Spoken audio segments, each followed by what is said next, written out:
Well, is anybody still with me? Yes. All right, so sorry for the little glitch. Ladies, I'm a little bit of an internet gag here. All right, so we're going to just do one section today, 2.6. It's involving transformations of graphs of functions. And we're going to see that by changing the definition of a function, that basically evokes a response in the graph of the function, as you would expect. And so we just have one section going on. I have a question. Yeah, go ahead. Did you get our emails? Did I, let me ask you this. Did I mistakenly email a exam to you guys? Yes. Yeah. All right, that was supposed to be for my beginning algebra class. I do apologize for that glitch, and for some reason I sent it to the wrong class. So you are not responsible, obviously, for that exam. Okay. All right, so I do apologize for that. All right, well, let's see if we can begin here. A lot of this is going to be coming out of our textbook today. So if you have your textbook, you might want to follow along, or if you don't have your textbook handy, then you might want to at least jot these pages down and these examples down that I'm going to go over so that you can inspect them later on if you desire to do so. Okay.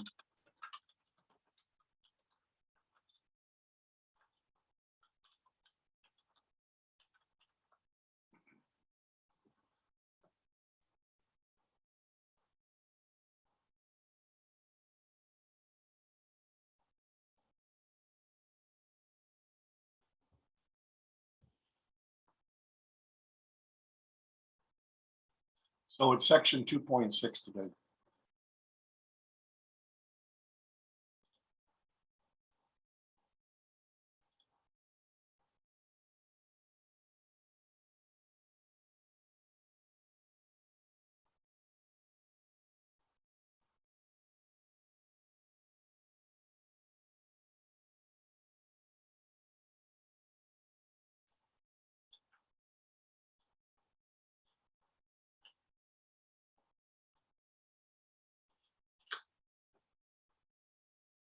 All right.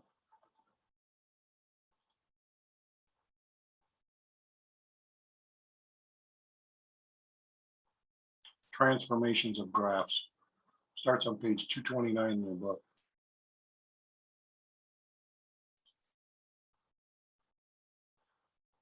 Okay, the first thing on page 229, ladies and gentlemen, I would strongly recommend that you probably memorize this page.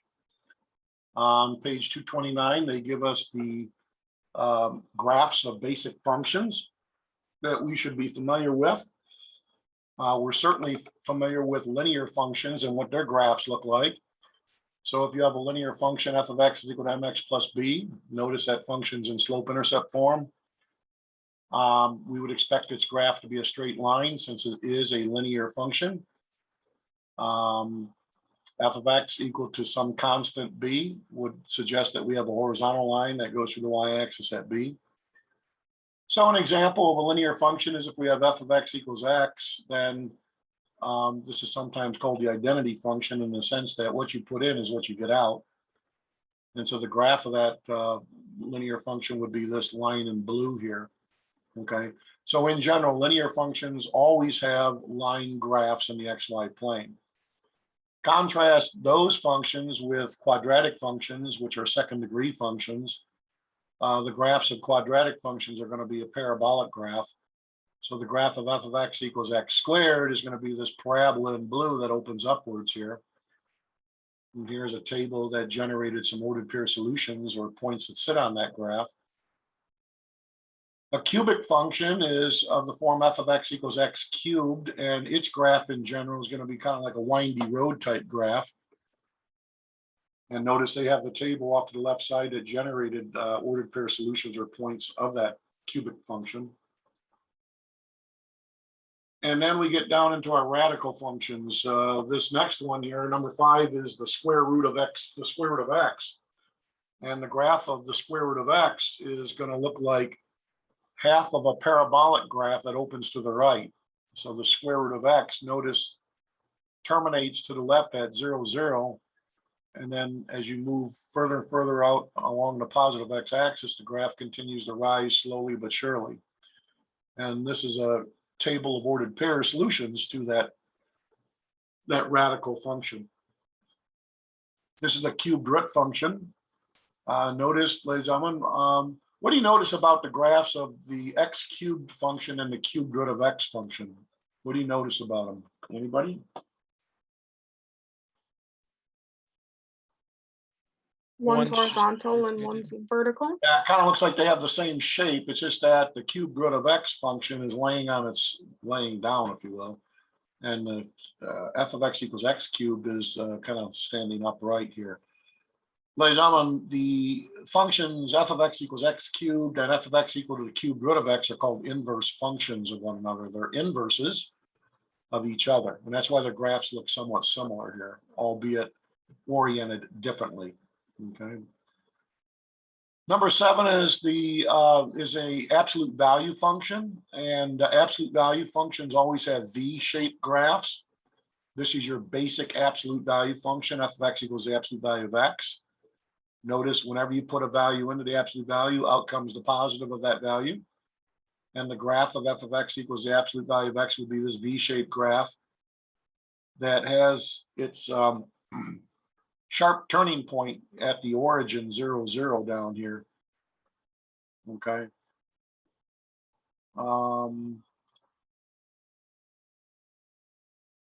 Okay, hold on a second. I thought I lost you guys. All right, now number 8, ladies and gentlemen, is the graph of a rational function. F of x equals 1 over x, and notice it is not a line graph because x is not in the numerator, it's in the denominator here. So the graph of this rational function here will be this curve type graph that has basically 2 different branches. Notice also that at x equals 0, this rational function would not be defined. And for that reason, you're not going to see this graph cross or touch the y-axis anywhere. The graph gets closer and closer to the y-axis as we approach 0 from the right or left. But we say the y-axis is a vertical asymptote to this graph because it is not defined at x precisely equal to 0. Okay. Notice the graph also approaches the x-axis as we approach negative infinity or positive infinity. For that reason, the x-axis is a horizontal asymptote to this rational functions graph. The graph will never touch or cross the x-axis either. Okay. So these are basic functions, ladies and gentlemen. I want you to be familiar with these basic functions and their graphs. Linear functions have line graphs. Quadratic functions have parabolic graphs. Cubic functions have a windy road graph. Square root functions have just kind of like one branch of a parabola type graph. Cube root of x is kind of like the x cubed graph, only oriented differently. Absolute value functions have a V-shaped graph opening upwards or downwards or to the right or left. And rational functions in general have curve type graphs here where you have vertical and or horizontal asymptotes. So those are your basic functions that we need to have some sort of a recollection of. Okay. All right, now I want to go over this example, which is, this is actually on page 230 in your textbook. And notice, ladies and gentlemen, that the black parabola opening upwards is the graph of the basic quadratic function, f of x equal to x squared. Okay. And notice when you put -3 into f of x equals x squared, out comes -3 times -3 or 9. When you put -2 into the basic quadratic function, out comes 4. -1 squared is 1, 0 squared is 0, 1 squared is 1, 2 squared is 4, 3 squared is 9. So do we understand this table so far here, the first 2 columns? So if you plotted all these points, -3, 9, -2, 4, -1, 1, 0, 0, 1, 1, 2, 4, 3, 9, those points would sit on this black parabolic graph that's opening upwards here. But what if I take my function f of x and I add 2 to my function and forming a new function called g of x, which is x squared plus 2? How does that change the graph of f of x? Well, by adding 2 to f of x, you're really adding 2 to the y coordinates of f of x, which means all the y coordinates add 2 to them. So in other words, when you put -3 in, you're not going to get 9 out, but you're going to get 11. 9 plus 2, 11. When you put -2 into this new function g of x, you're going to get not 4, but 4 plus 2 or 6. So all the y coordinates of g of x are 2 more than the y coordinates of the basic quadratic function f of x. If you were to take the time then and graph these ordered pairs for this new function g of x, you would see that the graph of g of x is this red parabola that opens upwards. How does its graph relate to the graph of the basic quadratic function f of x equals x squared, which is the black parabola? What's the difference, ladies and gentlemen? The y-intercept. The y-intercept is different. In general, it looks like this black parabola that opens upwards has been shifted. We say what? Upwards 2 units. Do you agree? Everybody see that there? The black parabola has been shifted upwards 2 units, and that's in response to the fact that we added 2 to f of x and forming a new function called g of x is equal to x squared plus 2. What if I take f of x, which is x squared, and subtract off 4 from it and forming a new function called h of x, which is x squared minus 4? Well, the effect that has on the y coordinates of the function f of x is to decrease the y coordinates by 4. So 9 minus 4 is a new y coordinate of 5. 4 minus 4 is a new y coordinate of 0. 1 minus 4 is a new y coordinate of -3. 0 minus 4 is a new y coordinate of -4, etc., etc. If you now plot these new points for function h of x, -3, 5, -2, 0, -1, -3, 0, -4, 1, -3, 2, 0, 3, 5, you can see that you have the graph of h of x, which is this light blue parabola opening upwards. How does its graph relate to the graph of the basic quadratic function, the black parabola? Anybody? What has happened to the black parabola to give us the blue parabola? It moved down 4 units. Yeah. The graph of the basic quadratic function f of x equals x squared, the black parabola, has been shifted downwards 4 units. Notice the shape is preserved. It's just that the graph has literally been shifted down 4 units. And that's obviously true because notice the y coordinates of f of x have been decreased by 4 to give us this new function h of x. So we can see that when we add 2 to this function f of x, the graph of the new function is shifted upwards 2 units. When we subtract 4 from our basic quadratic function f of x, the graph of f of x is shifted down 4 units. And that's not just a coincidence, ladies and gentlemen, that is always going to be true. Okay. So in general,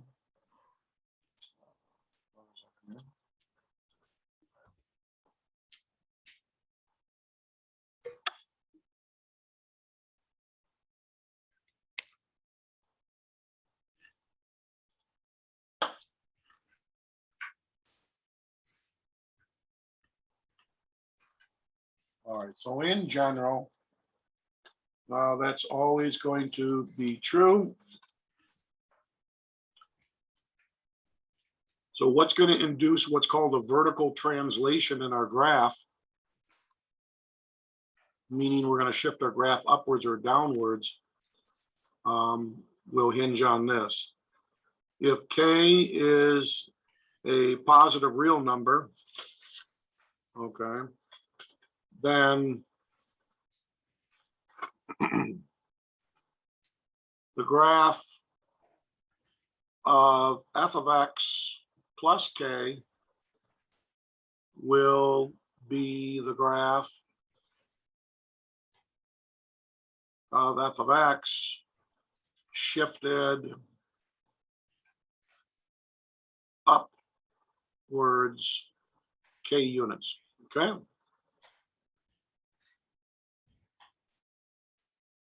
And then also the graph of f of x minus k will be the graph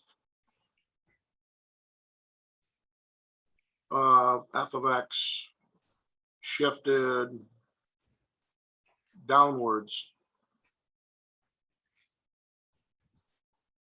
k units. In the first case, ladies and gentlemen, where the graph is shifted upwards k units, the points of x, y that lie on f of x become the points of x, y plus k on the new function f of x plus k. For the second situation, the points x, y on f of x become the points x, y minus k on the graph of f of x minus k. So that's how you can induce a vertical translation in a graph, is form a new function from a pre-existing function by adding some positive real number to it or subtracting some positive real number. In this case, the graph will be shifted upwards k units. In this case, the new function's graph will be the old function's graph shifted downwards k units.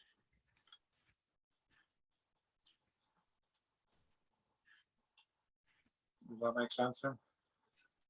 That causes a vertical translation to occur.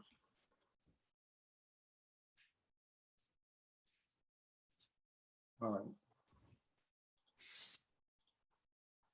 We'll grab the graphing calculator here.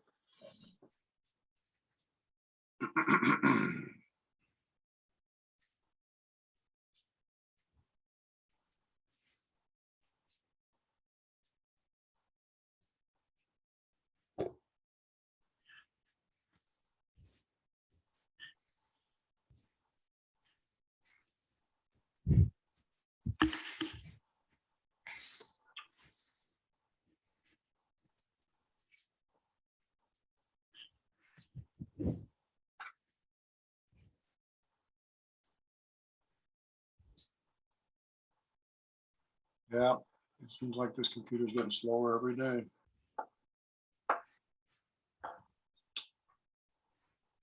Reminds me of when we went online by dialing up a phone line using America Online. About as fast as this.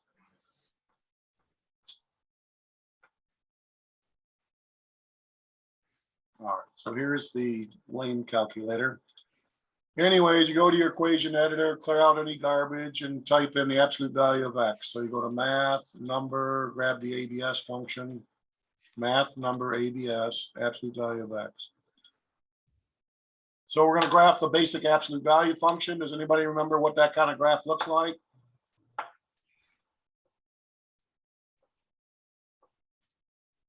It's going to be a straight line graph.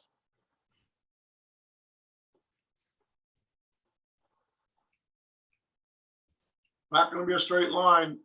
It's not going to be a parabola. It's going to be a V-shaped graph that opens what? Upwards. And so when we hit our graph button, we better see that V-shaped graph that opens upwards. You're not going to see it if your X and Y scaling's all messed up. To readjust it back to -10 to 10 by 1 on both axes, go to zoom, see standard, and that'll correct your scaling. There you go. That's the graph of your basic absolute value function. Now, ladies and gentlemen, what if I form a new function called y sub 2 by taking my old function, which is the absolute value of x, and if I add 2 to the function, what's going to have to happen to the graph of the first function if I add 2 to this function? Hold on a second.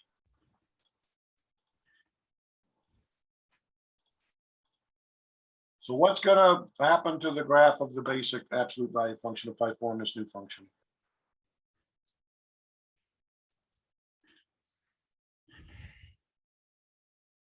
What's it going to look like? It'll be raised up 2 points. All right, so the graph of the basic absolute value function is going to be shifted upwards 2 units. And there you can see that indeed has been the case. If you form a new function, which is the absolute value of x,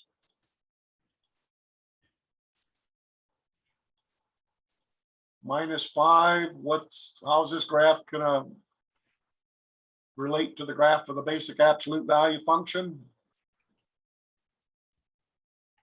This third one. It'll go down 5 points. So it's going to be the graph of the basic absolute value function shifted downwards 5 units, and there it is. Notice in each case, the shape is preserved because all we're doing is inducing a vertical translation by adding or subtracting a real number from the graph. That's all we're doing, okay? All right, so this vertical translation, is this making sense here?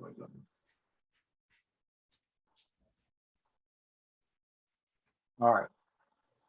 How about a horizontal translation? Can we induce a horizontal movement of our graph by tweaking the definition of a function? The answer is absolutely yes. So now we will look at horizontal translations.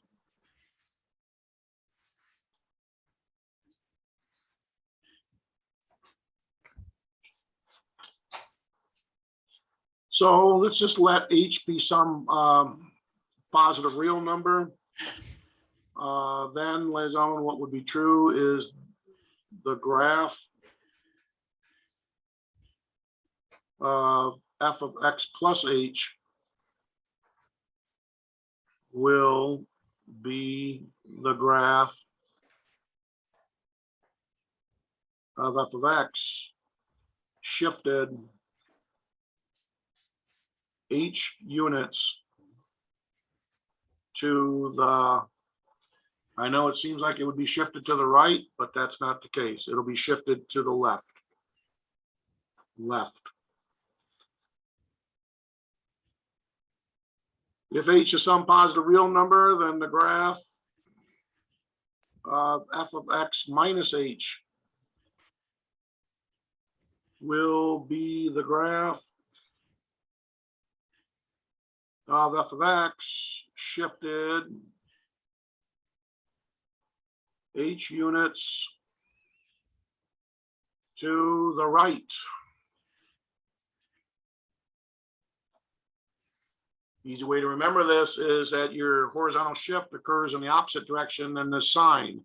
So if this is a plus sign, your graph does not get shifted in the positive x direction, but gets shifted in the left, to the left, negative x direction. This is a minus sign, your horizontal shift occurs not in the negative x direction, but in the positive x direction. The graph gets shifted to the right. It's just the opposite of what this sign is here. Okay, so that's how we can induce a horizontal translation in the first case here. The points of xy on f of x become the points of x minus h, y on the graph of f of x plus h. The second case here, oops, the second case right here. The points xy on the graph of the basic function become the points x plus hy on the graph of the new function called f of x minus h. Okay. So you can see that f of x plus h is a function's graph that is the graph of f of x that's shifted to the left h units. F of x minus h is the graph of f of x shifted to the right h units. To the right.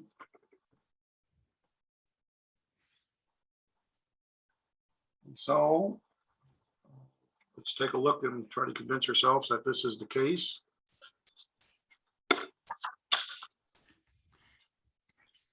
Go to our textbook and see if we can get these graphs in color here.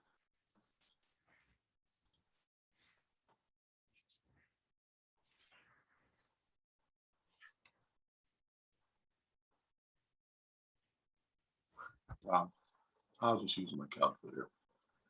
All right, so let's, I'm just try this out on the basic quadratic function here. So let's graph y equals x squared, which is your basic quadratic function, the graph of which will be a parabola opening upward where the vertex point or the lowest point on the graph is the origin 0, 0. Suppose I form a new function.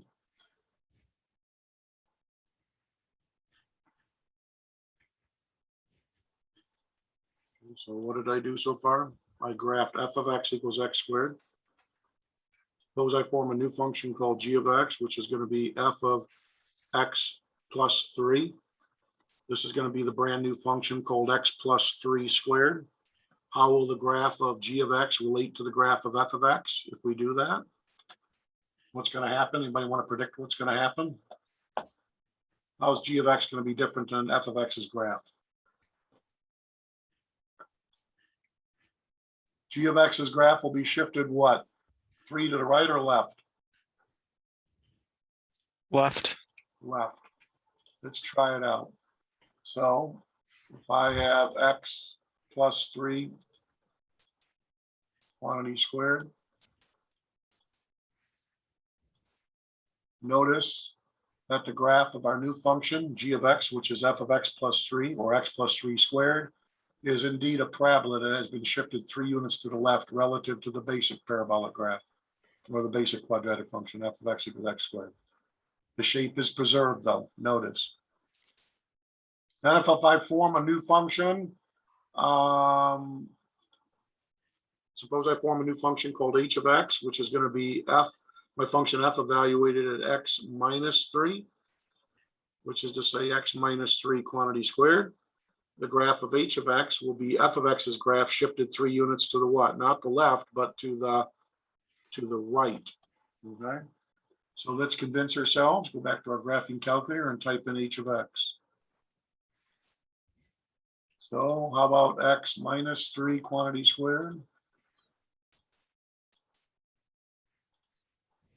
And there you go. You can see now h of x is indeed the graph of the basic quadratic functions, graph shifted 3 units to the right. And so, ladies and gentlemen, that's how we can induce horizontal translations or phase shifts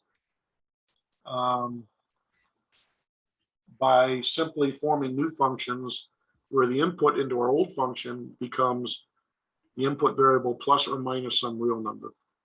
And that induces a shift to the right or left. This one went 3 units to the left. This one got shifted 3 units to the right. Okay.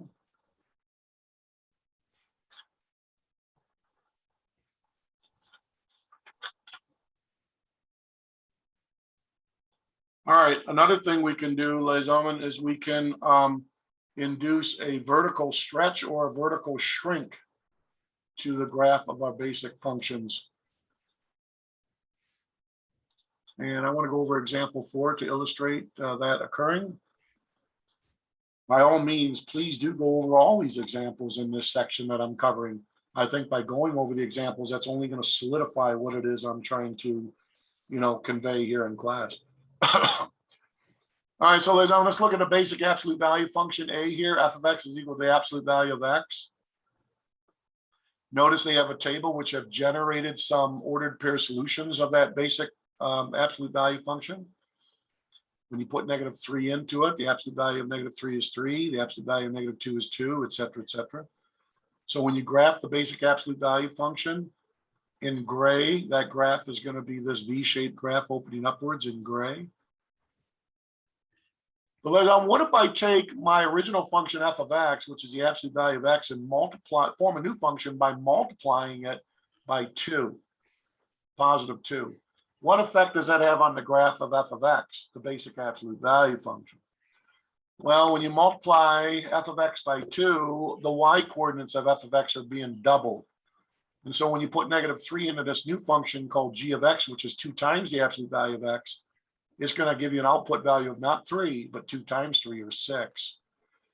When you put -2 into this new absolute value function g of x, you get out not 2, but you get out 2 times 2 or 4. When you put -1 into this new absolute value function g of x, you get out not 1, but 2. So all the y coordinates have been doubled. So when you plot these new points, -3, 6, -2, 4, -1, 2, 0, 0, 1, 2, 2, 4, 3, 6, you have the graph in red, the V-shaped graph opening upwards in red. That is the graph of this new function called g of x, which is 2 times our old function f of x. So what has happened to the graph, our gray graph, ladies and gentlemen, which is the graph of the basic absolute value function? We say the graph of f of x has been stretched vertically by a factor of 2. So notice the branches of f of x, the graph of f of x, those branches have been stretched upward vertically. So the branches actually get closer to the y-axis because that's called a vertical stretch.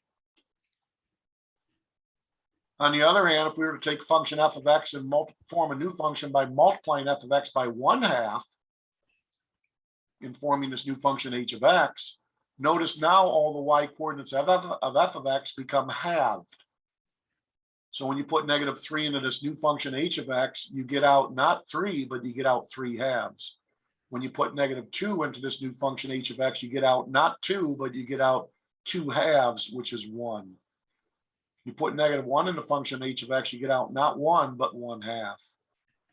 So all these y coordinates of f of x have been cut in half or halved.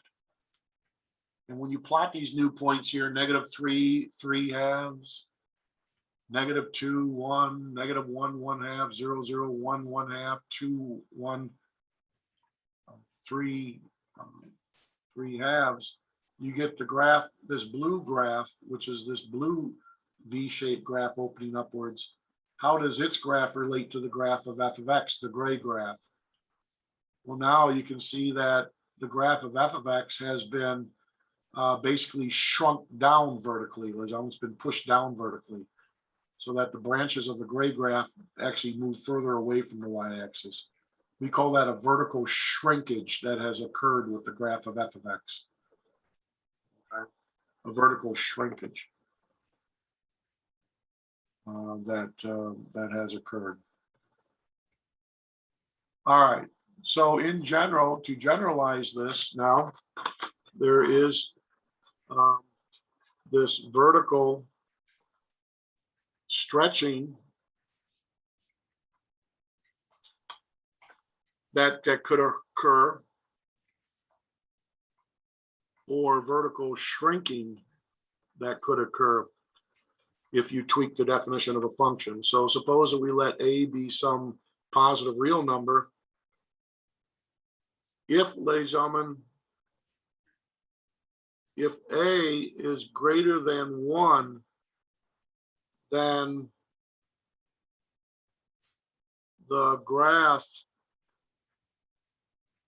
of a times f of x is the graph of f of x stretched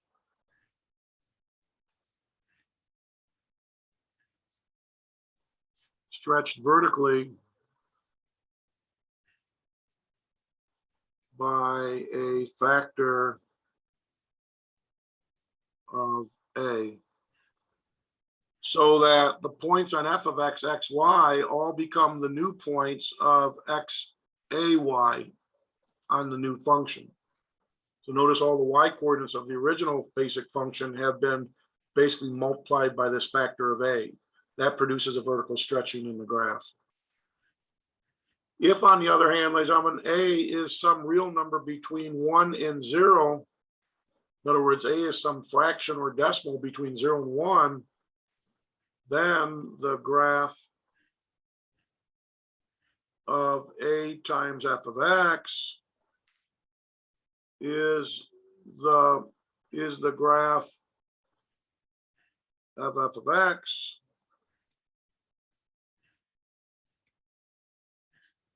shrunk vertically. It's been shrunk vertically by a factor of a.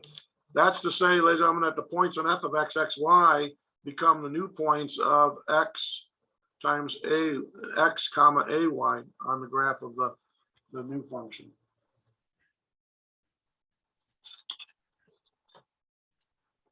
So that's how you can induce a vertical stretching or shrinking of a graph of a function.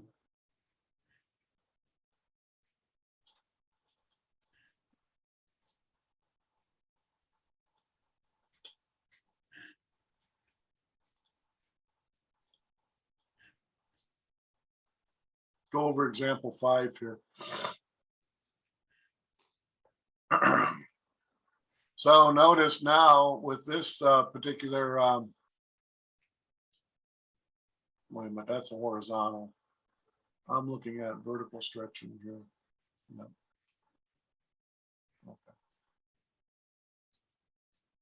So ladies and gentlemen, let's look right here, skill practice 4. If we have our basic quadratic function, f of x equals x squared, the graph of that's going to be this gray parabola opening upwards where the vertex point is at the origin 0, 0. What if we form this new function called g of x, which takes our original function f of x and multiplies it by 3? How is the graph of g of x going to differ from the graph of f of x? Anybody? How is it going to differ? It's going to stretch by a factor of 3. That's right. It's going to be vertically stretched by a factor of 3. So all the y coordinates of the original quadratic function f of x will be tripled. And so therefore the graph of g of x, this new function, which is 3x squared or 3 times f of x, is going to be this red parabolic graph here that opens upwards. You can literally see that it's been stretched vertically in the sense that the branches of that parabola are actually moving closer to the y-axis. Okay, so the y coordinates of this new function g of x are the tripling of the y coordinates of f of x. If on the other hand I form a new function h of x by taking f of x and multiplying it by 1/3, then we would expect the graph of h of x to differ how from f of x? How would the graphs differ? Well, now, since we're multiplying f of x by a fraction between 1 and 0, all right, that's going to cause the graph of f of x to experience a vertical shrinking, or sometimes we call it a vertical compression, as almost being compressed down vertically. So the graph of h of x is going to be this blue parabola where the branches have been pushed down vertically, and therefore they are further apart from each other or further away from the y-axis. That's called a vertical shrinking or vertical compression that has occurred, as opposed to g of x, which is a vertical elongation or a vertical stretching. Okay.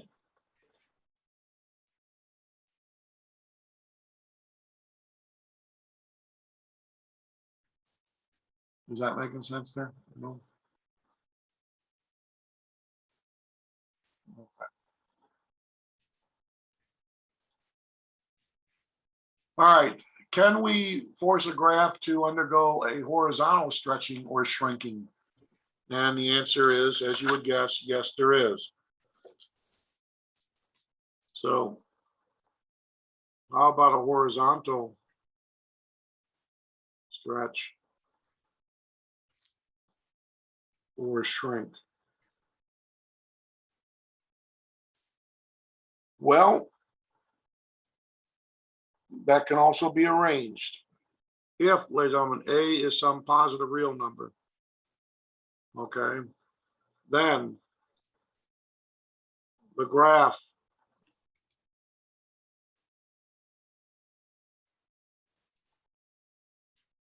and we will also assume that a is greater than 1. Then the graph of f of a times x, so if we form a new function called f of a times x, will be the graph of f of x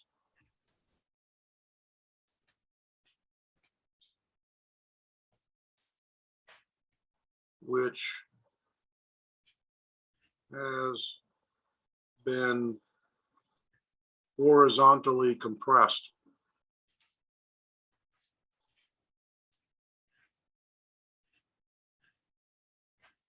Or shrunk.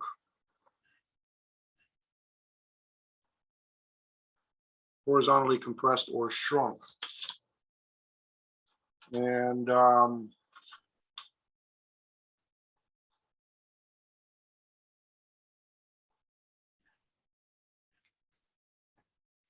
so notice if a is greater than 1, if I multiply a function by a to form a new function, the graph is vertically stretched.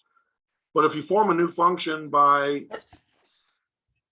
evaluating the old function at a times x, ladies and gentlemen, where a is greater than 1, that causes the graph to be horizontally shrunk, if you will. And so that all the points x, y on the original function's graph become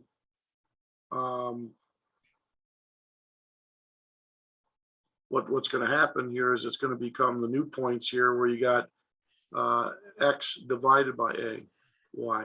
So all the x coordinates of the original function are divided by a here. Okay.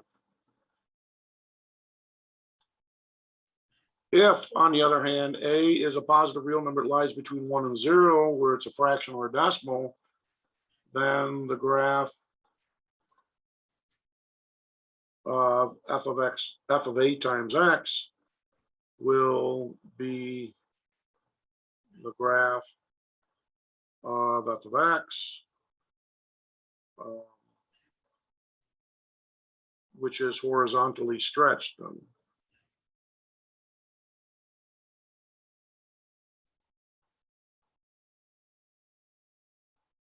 And so all the points on the original graph x, x, y, all the points on the original function's graph x, y will become the new points x divided by a, y. Okay. And when you divide x by a fraction, actually the new x coordinate becomes a larger x coordinate than the original x coordinate.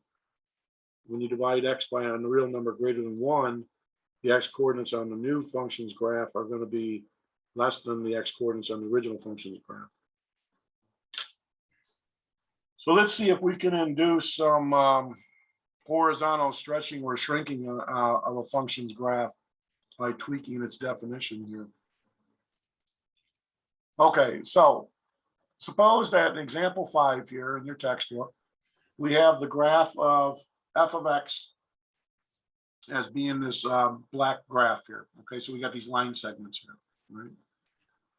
Suppose we form a new function, which is the original function evaluated at 2x. So what's going to happen here, ladies and gentlemen, to the x coordinates of the original graph's functions here? Well, all the x coordinates are basically going to be what? Divided by 2. Do you agree? So like if you take the x coordinate of this point here, -4, -2. If you divide the x coordinate by 2, it becomes the new point -2, -2. If you take this point's x coordinate, which is -2, and divide that by 2, it becomes the new x coordinate of -1. If you take the x coordinate of this point here, 2, -2, and divide the x coordinate by 2, it becomes a new x coordinate of 1. So you can see that forming this new function f of 2x, because our a is greater than 1, that causes the graph of the original function f of x, which is a black graph here, it causes it to be compressed horizontally, okay? Or it experiences a horizontal shrinking, and it becomes this blue shape, this blue graph here. So it's kind of like pushing in on both ends with some sort of a force, causing the branches to move closer to each other. That's called a horizontal shrinking or horizontal compression that has occurred here, okay? Suppose on the other hand, we form a new function y, which is the original function evaluated at 1/2 x. Well, now, ladies and gentlemen, when you divide the x coordinates of the original function by 1/2, you actually get a number that's bigger. For instance, if you take the x coordinate of this point, -4, -2, which is -4, if you divide -4 by 1/2, what do you get? What's -4 divided by 1/2? Is it going to be -2? -8. This is going to be -4 times 2. You're right. It's going to be -8. Do you agree? So in essence, what's happening is when you divide the x coordinates of the original functions, when you divide the x coordinates of the original function by 1/2, in essence, what you're doing, ladies and gentlemen, is you're doubling the x coordinates of the new function. all the x coordinates get doubled. So what happens is when you do that, when you double all the x coordinates of the black graph f of x, what happens is you get the graph, this red graph here, which has is illustrating what's called a horizontal stretch that has occurred, or a horizontal elongation. It's like taking the branches of this black graph and pulling them further apart. That's a horizontal stretch. Okay, so that's how you would induce a horizontal shrinking or stretch. So I want to point something very important out here. Notice that the horizontal stretching and shrinking is just the opposite, ladies and gentlemen, as the vertical stretching and shrinking. Remember, when a is greater than 0 and a is greater than 1, we would experience a vertical stretching if we multiply our function by what? By a vertical stretch. But when you form a new function by evaluating the old function at ax now, it causes a horizontal, not stretching, but horizontal shrinking. As opposed to if we have a real number greater between 0 and 1, if we multiply our original function by a, that would cause our graph to be compressed or shrunk down vertically. But now, if you form a new function by evaluating your old function at ax, it causes the graph of a new function to experience a horizontal elongation or stretching. So again, the stretching and shrinking vertically versus horizontally are just the opposite as far as what a is, okay, what a is. So that's maybe an easy way to remember that there. Okay. All right, there's one other thing we can do with the graph, ladies and gentlemen, is we can force a graph to be reflected about the x-axis or the y-axis just by tweaking the definition. So the graph of negative f of x is the graph of f of x, the original function, reflected about the x-axis. So in this case, the points on the original function's graph xy become the new points, which are x negative y. That illustrates a reflection about the x-axis, a flipping about the x-axis. And the graph of f of negative x, when we form a new function by evaluating the old function at negative x, f of negative x is not the same thing as negative of f of x. These are night and day differences. The graph of this new function here is going to be the graph of f of x reflected about the y-axis, so that the points x, y on the graph of the original function f of x become the new points, which are negative x, y. That illustrates a reflection or flipping about the y-axis.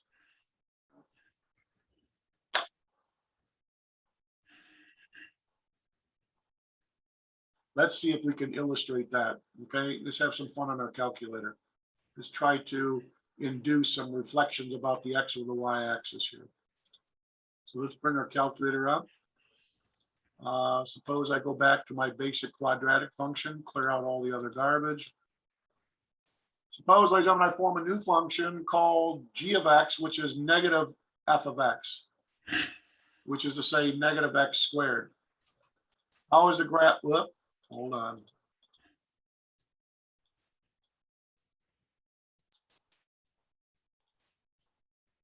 How is the graph of negative x squared going to relate to the graph of x squared? F of x equals x squared.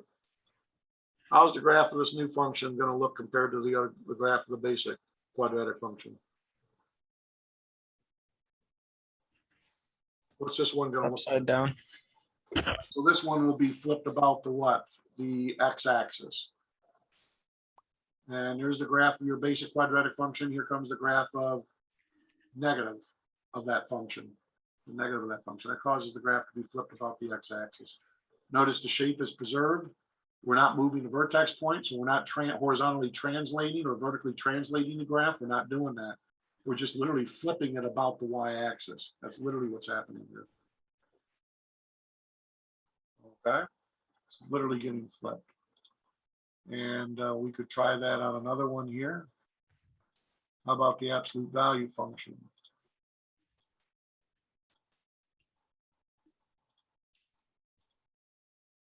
All right.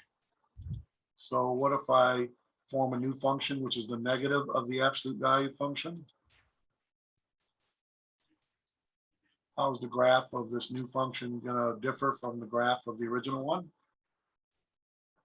It'll be the graph of f of x equals the absolute value of x flipped about the what? The x-axis, right? The x-axis. Here's the graph of your basic absolute value function. Here's the one that's been flipped about the x-axis. Now, let's have some fun. Suppose we take our original function, which is f of x equal to the absolute value function, and we evaluate it at negative x. How's the graph of y3 going to be different than the graph of y1? Anybody? I'm going to turn y2 off so we can see this. I'm going to turn y2 off. How's the graph of f of y3 going to differ from y1?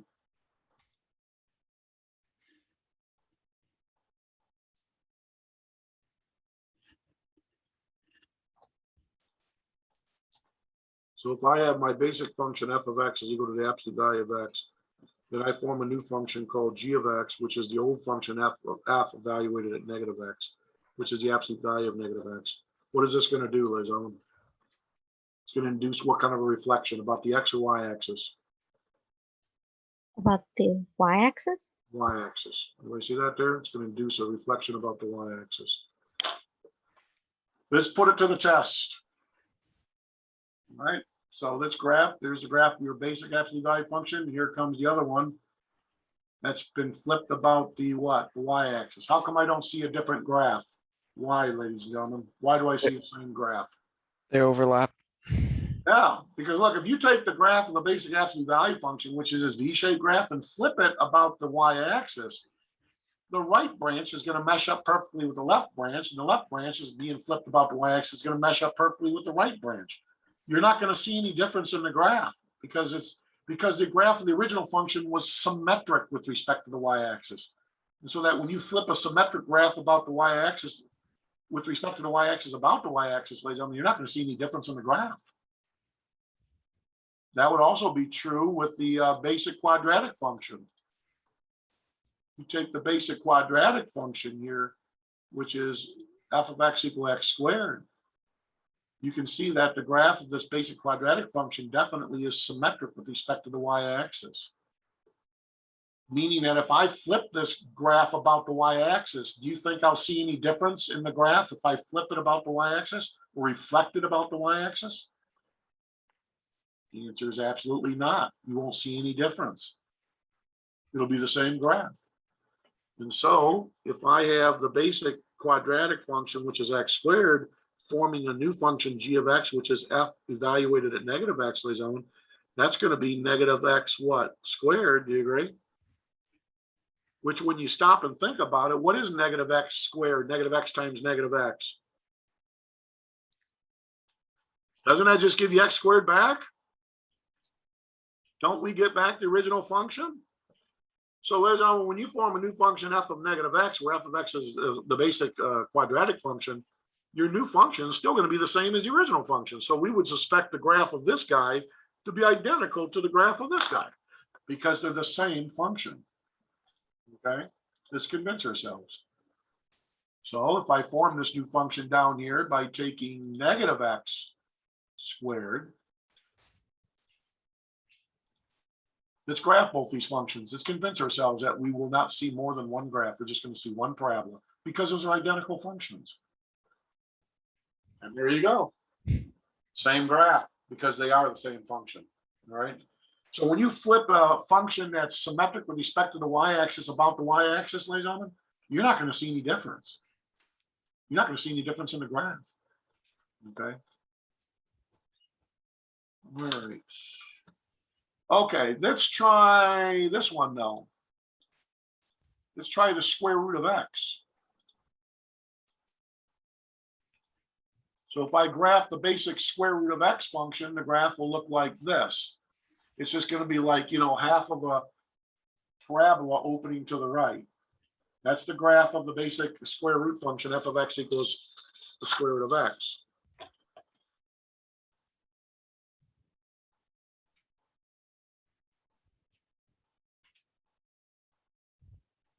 What if I now take that function, like I'm an f of x, and form this new function called g of x, which is the negative of f of x, which is the same negative square root of x. How is this graph, g of x, going to differ from the graph of f of x? What's going to be the difference? Anybody? What's going to be the difference? How do these differ, these graphs?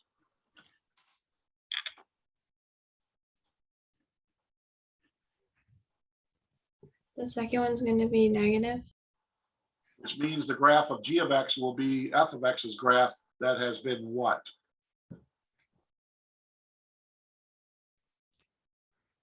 Flipped along the y-axis. Flipped about the y-axis or the x-axis? X-axis. X-axis. Yeah, the graph of negative f of x is the graph of f of x reflected about the what? The x-axis. You see that? Okay. So we would suspect that the graph of g of x is going to be what? F of x reflected about the what? The x-axis, not the y-axis. Let's go check it out on our calculator. So there's your basic square root function. Now let's type in this new function called negative square root of x. Let's convince ourselves that the graph of y2 is the graph of y1 reflected about the x-axis. Here we go. And there you go. There's the graph of y2. Do you agree it's the graph of y1 that's been reflected about the x-axis? All right. What if I form a new function called h of x, which is function f evaluated at negative x now, which gives us the square root of negative x? Ladies and gentlemen, how is the graph of h of x going to differ from the graph of f of x? What's going to be the difference? How is h of x going to relate to f of x? Well, the graph of f of negative x is always the graph of f of x that's been reflected about the what? The y-axis. So therefore, we would suspect the graph of h of x is going to be what? The graph of f of x flipped about the what? The y-axis. Let's go convince ourselves on our calculator that that is the case. So down here, I'm going to type in the square root of x, the square root of negative x, excuse me, negative x. And then we'll delete all this other stuff here. Okay. So how's the graph of y2 going to differ from the graph of y1? It will be the graph of y1 reflected about not the x-axis, but the y-axis. Here we go. You can clearly see that the graph of f of negative x, which is the square root of negative x, ladies and gentlemen, is the graph of f of x that's been flipped or reflected about the y-axis. All right. So you can see all of these transformations that we can induce on a function's graph just by tweaking or changing the definition of the function. All right, example number 6 here, ladies and gentlemen. This is on page 235. Suppose we have the graph of some function f of x, which is in black here, okay? How would the graph of this new function, which is y equal to negative f of x, differ from the graph of f of x? What's the graph of negative f of x going to look like? For A, the graph of f of x becoming the function negative f of x. That's going to cause the black graph to be flipped about the what axis? X-axis. The x-axis. And you can see it below here in blue. You see it? What's happening, ladies and gentlemen, is the y coordinates of the black graph are all assuming opposite values. So like the 0.3 positive 2 becomes the 0.3 negative 2. The 0.42 becomes the 0.4 negative 2.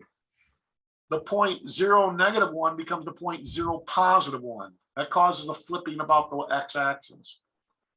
Notice what would be the graph of this new function f of -x. Well, now the x coordinates, ladies and gentlemen, of the black graph become the opposite when we graph this new function of f of -x. So that's to say, like the x coordinate of 0, -1 still is 0, -1, but the x coordinate of the point 3, 2 on the black graph becomes the new point -3, 2 on the red graph. And the x coordinate of 4, +2 on the black graph becomes the new x coordinate of -4 on the red graph. The x coordinate of +5 on the black graph becomes the new x coordinate of -5 on the red graph. So essentially the graph of our original function f of x has experienced a reflection about the y-axis. So do we understand the difference? A is a reflection about the x-axis. B is a reflection about the y-axis. All right. All right, on page 236 here, ladies and gentlemen, they summarize all of the things we talked about. So this table brings it all together, ladies and gentlemen.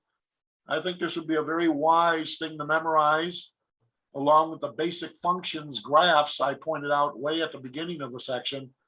This kind of re-illustrates everything we've discussed or talked about here. Vertical translations occur when you add or subtract some positive real number from the function. Horizontal translations occur when you form a new function by inputting your input variable minus or plus some positive real number. Vertical stretching occurs when you multiply a function by a real number greater than 1, where vertical shrinking occurs when you multiply a new function, the old function, by a fraction between 1 and 0. Horizontal stretching occurs when you form a new function by putting ax into the old one, where a is a real number. Did I say horizontal stretching? Horizontal stretching occurs when your a is a fraction between 0 and 1. Notice that's just the opposite of the vertical thing that occurs. Vertical shrink, a is between 0 and 1. Horizontal stretch horizontal shrinking occurs if a is greater than 1. Vertical stretch occurs if a is greater than 1, but a horizontal stretch occurs if a is a fraction between 0 and 1. Notice the opposite occurs between vertical and horizontal stretching and shrinking. Finally, reflections occur when you either take the opposite of a function or you evaluate a function at the opposite of the input value. This table brings it all together here, ladies and gentlemen. Brings it all together. Okay. So that's a worthwhile table to be familiar with. All right, let's look at number 7. Ladies and gentlemen, we can induce many changes simultaneously with the graph of an original function if we just tweak its definition by all of these, or some of the, or more than just one of these aforementioned transformations in the definition of the function. You can cause the graph to be moved all over the place and change all over the joint. Okay, so for instance, this new function n of x, which is -1/2 times x minus 2 quantity squared plus 3. You agree that this new function n of x is basically the what basic function that's been built up to this? What basic function, ladies and gentlemen, did they use to build up to this function n of x? Was it a linear function, a quadratic function, an absolute value function, a cubic function, a square root function? What do you think? A linear function. Wait a minute. Was it the linear function? Because x is being what here? Squared. Do you agree? Oh, No, what they did, ladies and gentlemen, they took the basic quadratic function, f of x equals x squared, and they built it up into this brand new function called n of x. Let's see what happens, ladies and gentlemen, when you build it up to this new function as to what's going to happen to the graph of your basic quadratic function, f of x equals x squared. Now, when we start inducing multiple changes in the graph of a function, what order should we take them in? Well, this purple shaded box at the bottom of page 236 is of paramount importance. It says to graph a function requiring multiple transformations, you want to use this particular order. You always want to deal with horizontal translations or shifts first. Then you want to deal with horizontal and vertical stretches or shrinks that have occurred next. Then you want to deal with reflections about the X or Y axis that have occurred next. Then you, last but not least, you want to deal with vertical translations or shifts that have occurred in the graph. Lay down for this first one here, they took the graph of f of x equals x squared. They took your basic quadratic function, and then they built it up into this new function called n of x. Okay, which, because n of x is a very complicated function now, the graph of f of x equals x squared is going to undergo many transformations. All right. Let's look at those transformations as they built up to function n of x. First, we'll look at any horizontal translations that have occurred. Well, ladies and gentlemen, notice that by taking our original function and evaluating it at x minus 2, that causes a shift to occur to the right.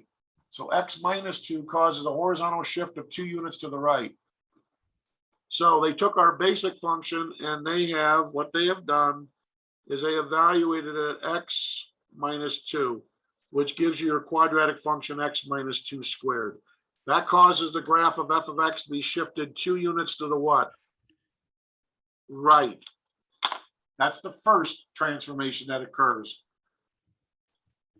So notice the graph, the basic quadratic function graph in gray here, f of x equals y squared, has now been shifted 2 units to the right to give us the graph of y equals x minus 2 squared.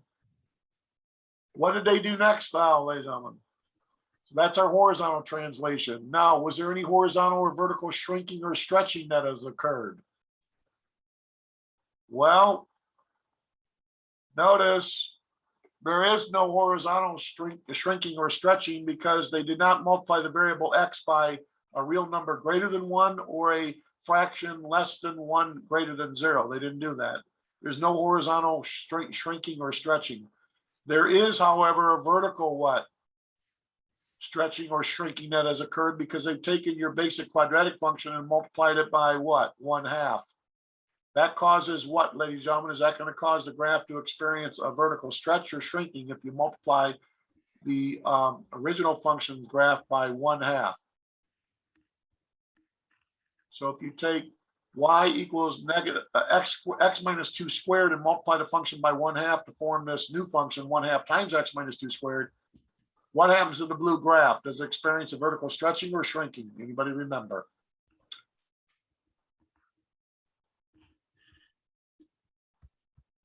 Well, multiplying the old function by 1/2, which is a fraction between 0 and 1, that's going to cause the y coordinates of the old function to be halved. So that's going to cause your blue graph to experience what's called a vertical what? Shrinking or vertical compression. So the branches of the blue parabola get compressed down vertically, which means they move further and further apart away from each other. So now you got the function y equals 1/2 times x minus 2 squared. All right, so there were no horizontal stretching or shrinkings. There was a vertical shrinking. Are there any reflections about the x or y axis? Well, notice if you take this function in red, y equals 1/2 times x minus 2 squared, and you put a negative in front of that 1/2. Well, now, ladies and gentlemen, you're inducing a reflection about the what? X-axis. So now the red parabola gets flipped about the x-axis and becomes the green parabola opening downwards. That is the new function in green, which is y equal to negative 1/2 times x minus 2 squared. Finally, are there any vertical shifts, up or down shifts with the graph? Well, they take the old function in green, negative 1/2 x minus 2 squared, and they add 3 to it to form finally our function n of x, which is negative 1/2 x minus 2 squared plus 3. That'll cause the green parabola to be shifted upwards 3 units. And ladies and gentlemen, you finally have the graph of n of x, which is right here, this quadratic function. The graph of that function n of x is this black graph right here. Do we understand all the transformations that have occurred in the graph of our basic quadratic function? As we tweak the definition ultimately building the definition up into this new function called n of x. Do we understand what happened there, ladies and gentlemen? All the changes that have occurred in the graph. So please do analyze example 7 if you didn't get it here, okay? All right, example number 8, ladies and gentlemen. They give you, okay, what basic function are we building off of this one to form this new function v of x? Anybody? Was it our basic linear function? Is it our basic linear function, ladies and gentlemen? What function is it here? Linear, is it the quadratic function, the cubic function, the square root function, the cube root function, the absolute value function, or the rational function? Which one they use here? The basic what function? For example 8. Which one are they building up off of?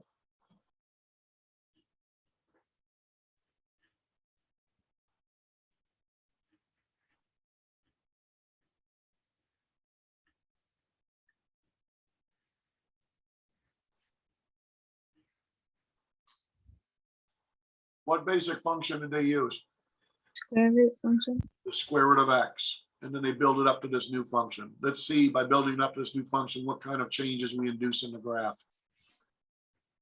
First of all, what order was that again? I forgot already. We got to look for any horizontal translations first. So ladies and gentlemen, any horizontal translations?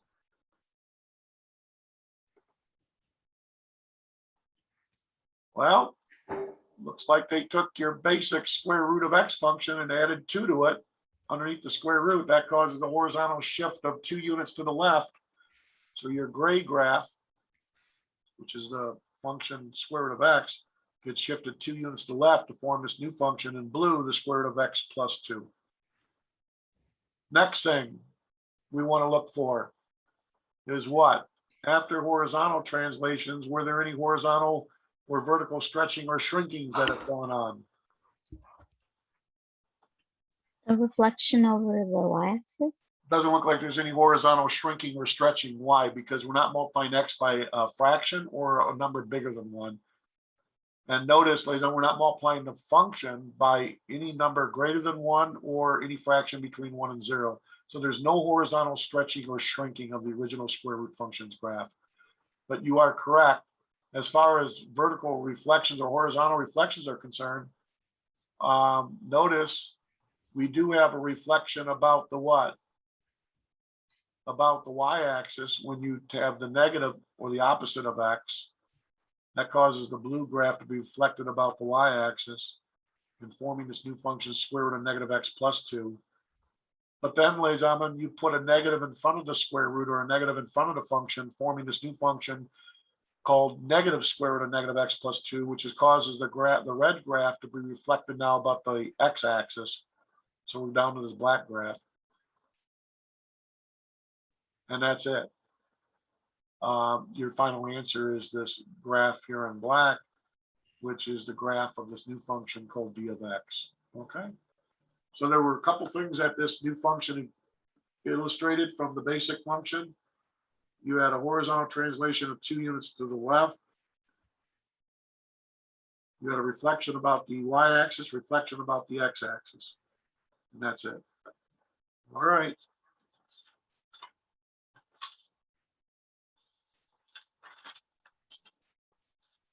Okay.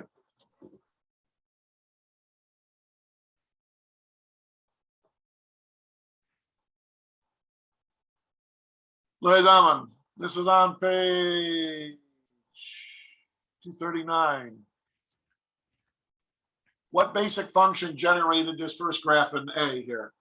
Is that a linear function, absolute value function, square root function, rational function, or is it a quadratic function? Which one? Absolute value. That's your absolute value function. That would be f of x equals the absolute value of x. How about B? What kind of function generated this windy road graph? Is it a linear function, quadratic, absolute value? Cube function. Cubic function. That'd be your basic cubic function. F of x equals x cubed. C, what kind of function generates this blue graph, this parabola opening upwards? That's your basic what function? Your basic quadratic function, f of x equals x squared. D, what function generates the graph in D? Is that a linear function, quadratic function, absolute value function, square root function, cubic function, or is it maybe a rational function? What do you think?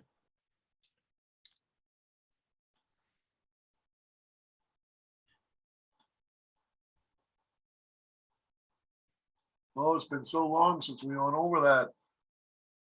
That's your rational function, number 8 here. See that? So try to memorize these basic graphs of the various functions. It'll only help your cause, not only in this course, but if you go onwards in the calculus, it's only going to help your cause. Recognizing graphs of basic functions. E is the graph of what basic function?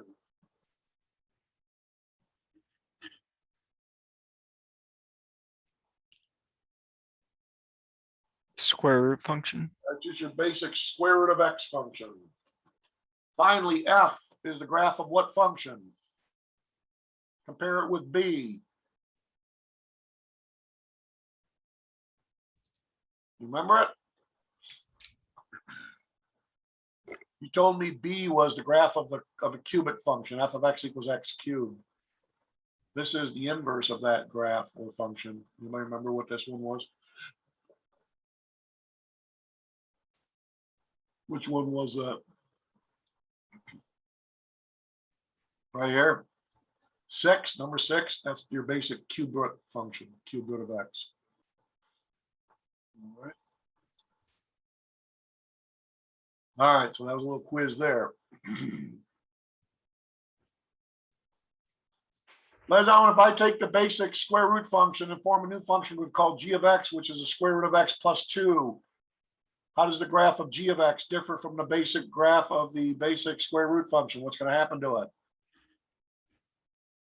Did it get shifted upwards, downwards, to the right, to the left? Did it get reflected about any axis? Did it experience any horizontal or vertical shrinking or stretching? What has happened here? Anything?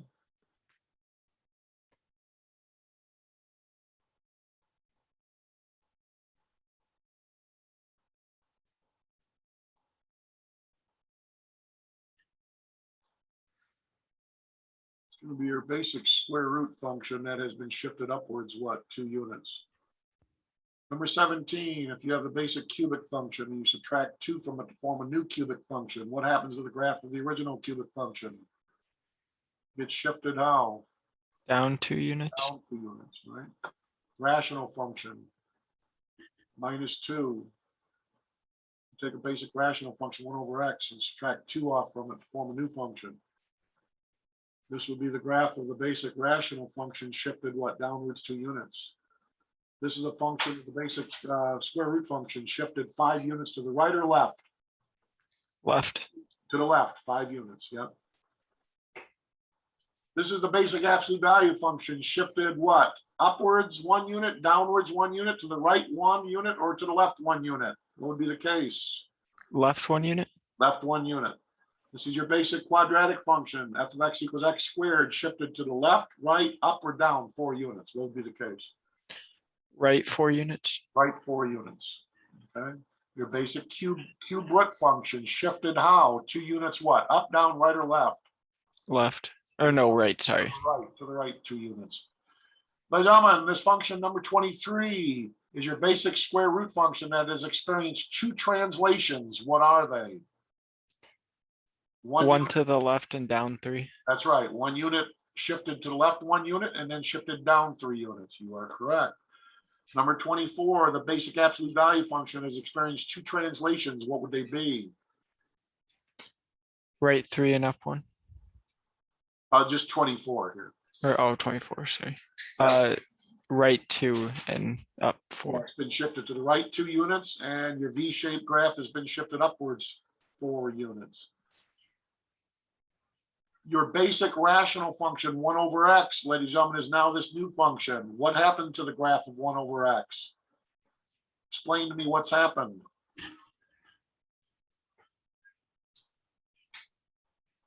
Looks like the graph has been shifted 3 units to the right and also what? Up 1 unit? Up 1 unit? Okay. Ladies and gentlemen, if I take the basic cube root function and multiply it by 4 to form a new cube root function, has the graph of my basic cube root function experienced a vertical stretching or shrinking? Number 27 here. Vertical stretching or shrinking?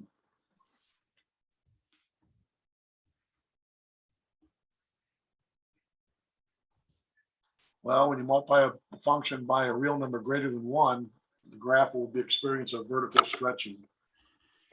This basic absolute value function, when we multiply it by 3, experiences a vertical stretching.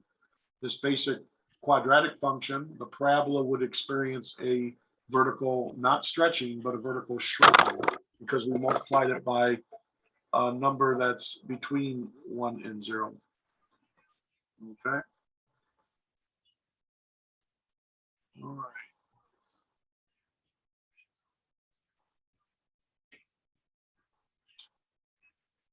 Okay, ladies and gentlemen, what's going to happen to this blue graph?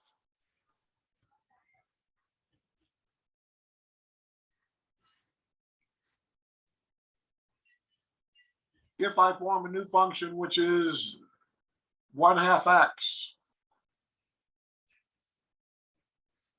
1/2 x, does that cause the graph to be stretched vertically or shrunk vertically or stretched or shrunk horizontally? 1/2 x. It's going to be some sort of a horizontal transformation. Horizontal shrinking or stretching? Well, Stretching. that would be stretching by a factor of 2. Exactly. You're doubling the x coordinates of the old function to form the new x coordinates of this new function here. Okay. All right.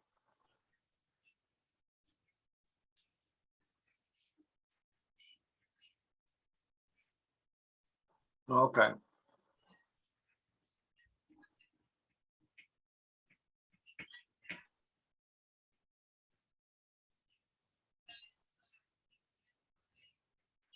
All right. What I'm going to do here, ladies and gentlemen, is I'm going to give you a function to work with. This will be called your classwork here.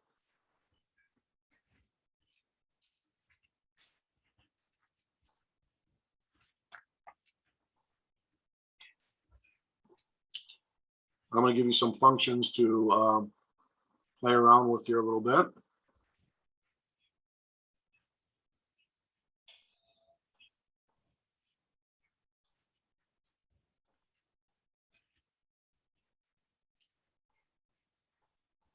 So I'm going to give ourselves 3 functions to work with.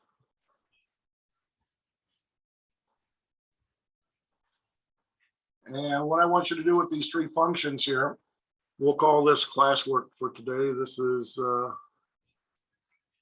October 11th. For each of these functions here, I want you to describe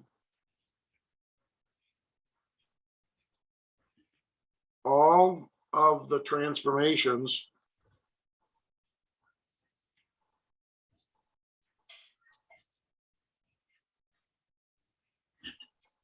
that have occurred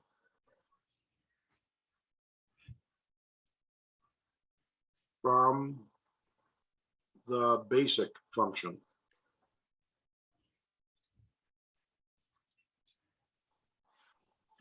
So that's it. You got 3 problems here, 3 functions. I want you in detail to describe in order all the transformations that have occurred to the graphs of the basic functions.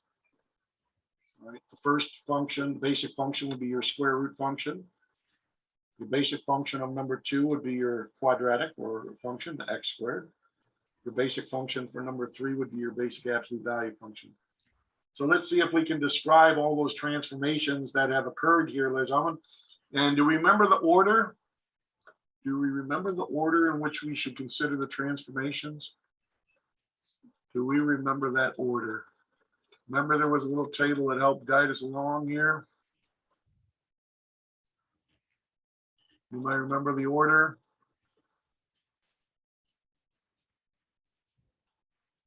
Number one, you want to consider any horizontal translations. Number two, any horizontal or vertical stretches or shrinks.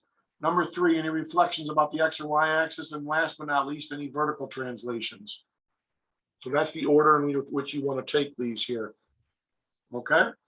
So there you go, ladies and gentlemen. Please do describe those and we'll come back and we'll check these. And maybe what we can do is we can graph these to kind of like convince ourselves of all these translations that have occurred.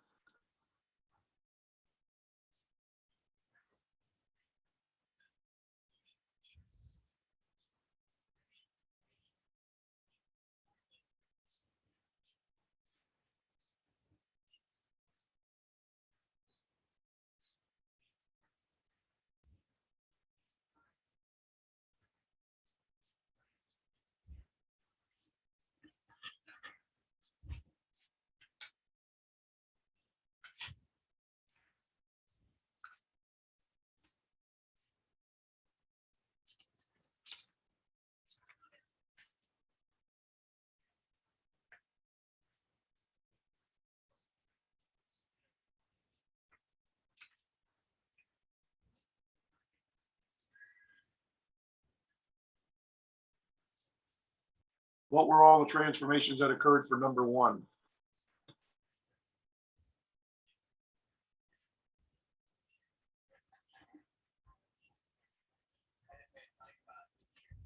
Well, let's take a look. First of all, you want to see if there's any horizontal shifting going on here, right or left. By having +3 here, adding 3 to your input variable X, that causes a horizontal shift of 3 units to the left.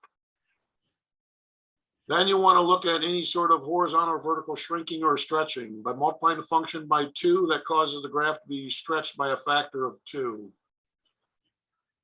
Notice there's no horizontal shrinking or stretching because X is still multiplied by 1. It's not multiplied by anything greater than 1 or any fraction between 1 and 0. Notice there's no reflecting that occurs between with respect to the Y or X axis because X is not being multiplied by -1 or the function is not being multiplied by -1. Finally, there is a vertical phase shift or vertical translation where the graph is shifted downwards 1 unit. So, ladies and gentlemen, they took the basic square root function. And by changing the definition of your basic square root function and building it up to this new function here, that's going to cause the graph of this guy to be moved all around. Okay, let's take a look at it on the calculator quickly. Convince ourselves of all these changes that have occurred.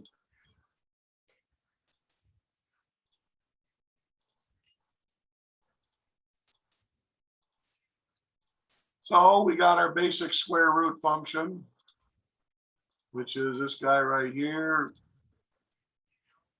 Now let's see how the graph of this differs from the graph of our new function, which is 2 times the square root of X plus 3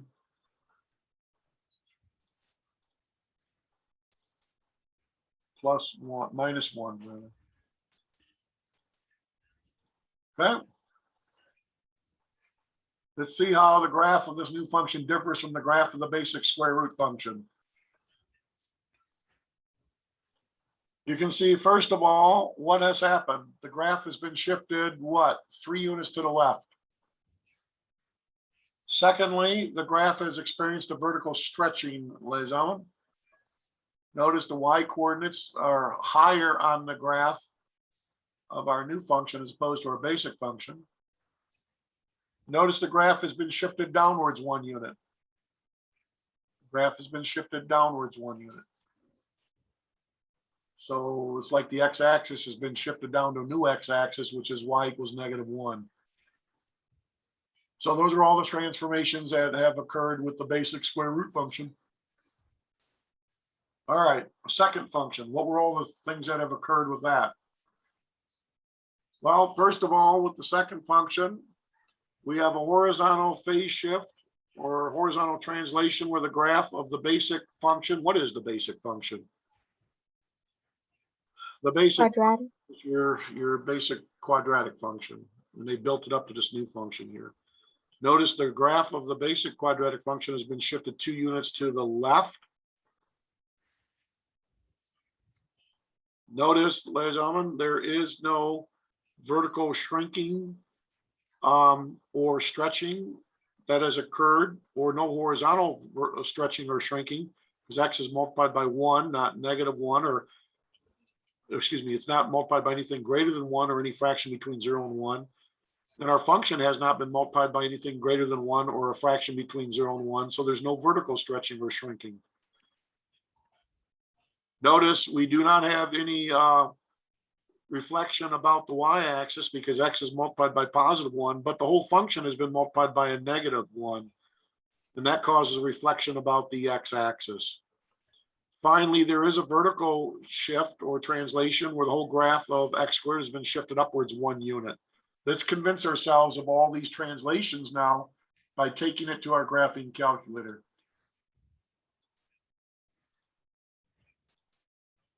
So we type in the basic quadratic function. And now we type in our new quadratic function, which is the same -x plus 2 quantity squared plus 1. So here we go. Here's the graph of your basic quadratic function. Here comes the graph of our new function. Notice, ladies and gentlemen, what has happened. First of all, the graph of our basic quadratic function has been shifted 3 units to the left because the x coordinate of the vertex point goes from being 0 now to being -3. That's your left shift 3 units. The graph has been stretched vertically. You can't really see it that well, but these branches of this parabola opening downwards are closer to each other than they are when it's opening upwards. And the graph has been shifted, excuse me, I'm sorry, I'm looking at the wrong function. There is no vertical stretching or shrinking. There's no horizontal stretching or shrinking. Notice we have a reflection about the x-axis since we have -1 being multiplied by our function. And ladies and gentlemen, the graph has been shifted upwards 1 unit, right? 1 unit, because the vertex point's y coordinate now, instead of being 0, is now 1. All right, so that's all the changes that have occurred with that one. Finally, our last function, what has happened to the basic absolute value function? The basic absolute value function is this right here. Well, several things have happened. Number one, the graph has experienced a horizontal phase shift of 1 unit to the right. It's been shifted 1 unit right.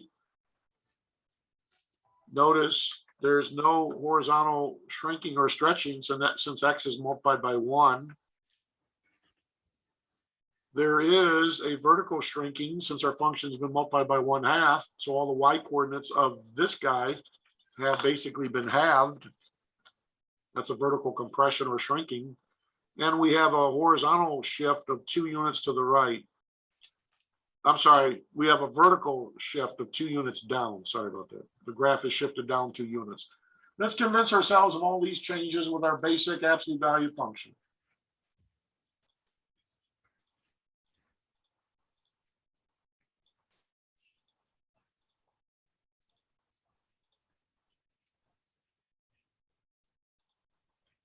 I'm going to cite 1/2 as 0.5.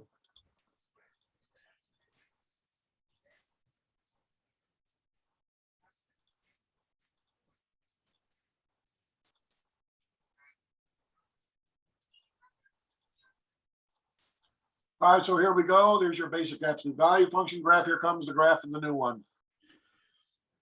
Notice the graph has been shifted 1 unit to the right, ladies and gentlemen, because the x coordinate of that sharp turning point goes from being 0 to now being 1. Vertical shrinking has occurred where these branches are more splayed out now. They're laying more flat. as opposed to the graph of the basic absolute value function. And the graph has been shifted downwards, what, 2 units? Because the y coordinate of that sharp turning point, instead of being 0, now is -2. All right, did anybody get these correct?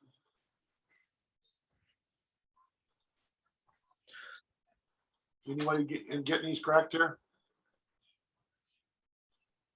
I Somebody did? I had a few mistakes in number 2 because I misread it originally as x minus 2, and then I didn't count the negative as like timesing it by -1, so I messed up on that one. We're pretty And darn like, close, right? Pretty close though, right? Okay, so there you go, ladies and gentlemen. We'll call that classwork, the only classwork today. That's all I have for you today. Again, just disregard that Math 082 exam. It's not for you. If you want to work it out, you can. I'm not giving any credit for it, but sorry about the glitch on that. Okay, so that wraps up section 2.6 here, talking about translations or transformations that can occur in the graph of a function if you tweak its definition. All right, I would strongly recommend that you look over those examples in the section that I just covered today. I think that will further solidify everything that I've went over, because it is kind of quick what I went through today.